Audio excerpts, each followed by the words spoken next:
येणाऱ्या 20 तारखेची निवडणूक निर्णायक आहे. याकडे देशाचे लक्ष लागले आहे. महाराष्ट्रामध्ये चुकीची राजनीतीची प्रथा सुरू झाली आहे. पार्ट्या तोडल्या गेल्या. डबल इंजिन म्हणते, मात्र इंजिन असे आहे की ते फक्त धुवा फेकते. शेतकऱ्यांचे उत्पन्न डबल करू म्हटले, पण प्रत्यक्षात झाले नाही. योगीजी म्हणतात, बटोगे तो कटोगे. यापेक्षा शिक्षण व इतर मुद्द्यांवर बोललो पाहिजे. पडोगे तो बडोगे हा नारा दिला पाहिजे. तुमच्या रिपोर्ट कार्ड मध्ये काहीच नाही, त्यामुळे निवडणुकीच्या तोंडावर योजना राबविल्या. रणजित कांबळे यांना निवडून आल्यावर चांगली जबाबदारी दिल्या जाईल. शेतकऱ्यांची गोष्ट करणारा दिल्ली मुंबईमध्ये कोणीच उरले नाही. अयोध्यामध्ये बीजेपी हरली. बीजेपी आणि काँग्रेसचा मुकाबला आहे. अपक्षांना ताकद पुरवली जात आहे.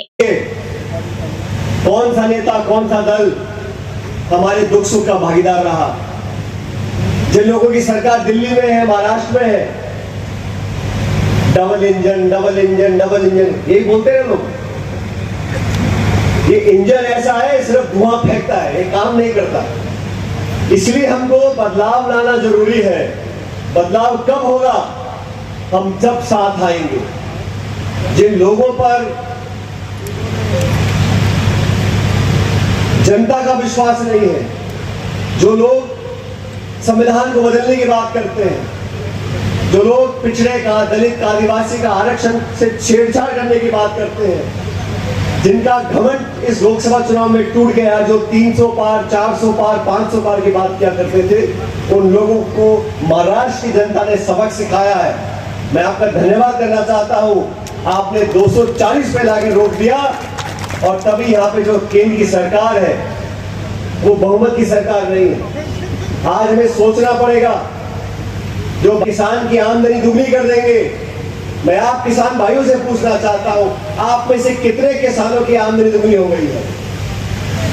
बीजेपी ने कहा था ना कि किसान की आमदनी दुगनी करेंगे, 2 करोड़ रोजगार हर साल देंगे, 15 लाख रुपए खाते में जमा कराएंगे। बीजेपी ने नोटबंदी करी, 3 काले कानून बनाए, देश में टकराव और नफरत का माहौल पैदा किया, और आज भी उत्तर प्रदेश के मुख्यमंत्री योगी जी वो क्या भाषण देते हैं? कहते हैं एक मुख्यमंत्री राज्य का, ये नहीं बोलते कि किसान, नौजवान, शिक्षा, चिकित्सा, रोजगार, सिंचाई, बीज, खाद, पानी, निवेश, उसकी चर्चा नहीं करनी। बटोगे तो कटोगे। हमारे समाज में, इतिहास में, महाराष्ट्र की धरती में सब धर्म जाति के लोगों को बराबर का प्यार मोहब्बत मिला और मिलता रहेगा।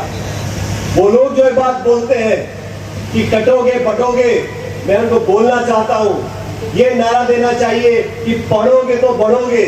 बच्चों को समझाना चाहिए। ये डराकर वोट लेना चाहते हैं। चुनाव 5 साल के बाद महाराष्ट्र में हो रहे हैं। आपकी रिपोर्ट कार्ड दिखाओ, कितनी नौकरी लगी है, कितने लोगों का कर्जा माफ हुआ है, कितना करप्शन यहां पर हुआ, महाराष्ट्र के लोगों के साथ धोखा हुआ, और आज आप वोट मांगते हो, हिंदुस्तान पाकिस्तान की बात करते हो, हिंदू मुसलमान की बात करते हो, मंदिर मस्जिद की बात करते हो, क्योंकि आपकी रिपोर्ट कार्ड में कुछ दिखाने को नहीं है। 0 बटा सन्नाटा। आपने राज करने के बाद सिर्फ संसाधन इकट्ठे किए हैं। आपने आम व्यक्ति की, गरीब की कोई चिंता नहीं करी। चुनाव से 1 महीने पहले आप योजना की घोषणा करते हो। आप 5 साल तक सो रहे थे, आपको मां बहनों की याद तब नहीं आई। 4 साल 11 महीने कुछ नहीं किया, आखिरी के महीने में फिर जुमला देने की बात करते हो। और हम सब लोग, और रंजीत दादा यहाँ एक ऐसे व्यक्तित्व है जिन्होंने आपके साथ दुख सुख का रिश्ता निभाया है, दुख दर्द के भागीदार रहे हैं। और मैं कह सकता हूँ सरकार बनने के बाद बहुत अहम जिम्मेदारी इनको मिलने वाली है, और एमपी का जब गठन होगा उसमें रंजीत दादा की अहम भूमिका होगी, ऐसा हम सब लोग मानते और चाहते हैं। लेकिन 20 तारीख के चुनाव को साथियों, इंडिया का गठबंधन हुआ, अच्छा बहुमत हम लोगों को लोकसभा में मिला।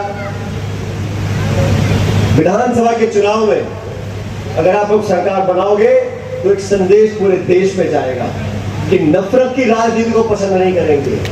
आप कपास सोयाबीन की बात करते हो, किसने रोका था केंद्र सरकार को, राज्य सरकार को? समर्थन मूल्य घोषित कर दिया, खरीद नहीं हो रही। किसान नगर भटक रहा है। राजस्थान में डीएपी खाद मिलने नहीं लोगों को बुआई करने के लिए।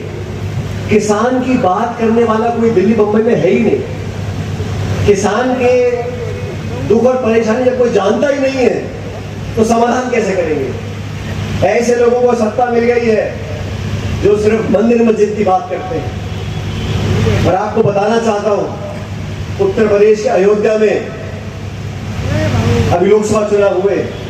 अयोध्या का चुनाव किसने जीता? समाजवादी पार्टी ने जीता।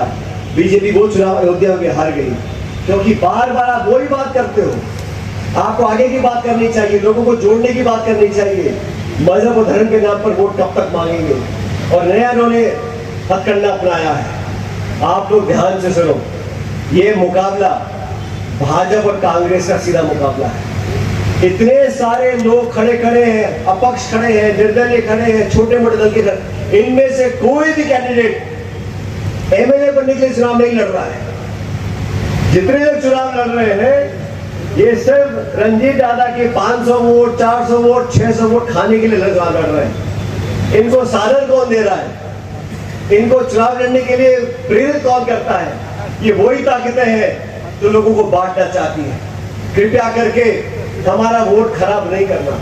एक एक वोट कीमती होता है। आपका वो एक भी वोट अगर खराब होगा या कांग्रेस के बाहर जाएगा, वो सीधा भाजपा को मिलने वाला है। तो बड़ी सावधानी से, बड़ी सोच समझकर हमें वोट का इस्तेमाल करना है। और साथियों, वोट ऐसी चीज है जिसकी गिनती पेटी में होती है। पेटी के बाहर आप ढोल लगाने बजाओ, माला चढ़ाओ, फूल फेंको, नाचो गाओ, ताली बजाओ, गिनती नहीं है। जब तक बटन नहीं दबेगा, जब तक वोट में मशीन, वो ईवीएम की मशीन बटन दबाती है तो टी करके बोलती है। उपयोग करना है, एक नई सरकार बनानी है जो जनता की सरकार होगी, जो संविधान के संरक्षण की सरकार होगी, जो गरीब, पिछड़े, दलित, आदिवासी, नौजवान, महिला सबको साथ लेकर चलने की बात करेगी। और एनडीए की सरकार तब बनेगी जब 20 तारीख को रंजीत दादा को भारी बहुमत से चुनाव जिताए, ताकि पूरे महाराष्ट्र में संदेश जाए कि आप सबने अच्छे व्यक्ति, अच्छी सोच को पसंद किया है। आप लोग बहुत देर से यहाँ बैठे हो। जैसे मैंने शुरू में कहा, देर से आने की क्षमा चाहता हूँ, मुझे आगे नागपुर, मुंबई जाना है। लेकिन इस क्षेत्र में जब भी मैं आया हूँ, आप लोगों ने असीम प्रेम और प्यार दिया है। इसलिए ये आशीर्वाद आप हमेशा बरकरार रखना और भारी बहुमत के साथ हमारे कांग्रेस के उम्मीदवार भाई को, रंजीत जी को जिताकर विधानसभा भेजो, ताकि आपके आने वाले समय में मिलजुल कर हम लोग काम कर सके। मैं परमपिता परमेश्वर से कामना करता हूँ, भगवान से कामना करता हूँ कि आप लोग हमेशा मुस्कुराते रहो, फलो फूलो, आगे बढ़ो। भगवान आपकी झोलियों में ढेर सारी खुशियां डाले। बहुत बहुत धन्यवाद। राम राम। अश्विन शाह, विदर्भ न्यूज, पुलगाव।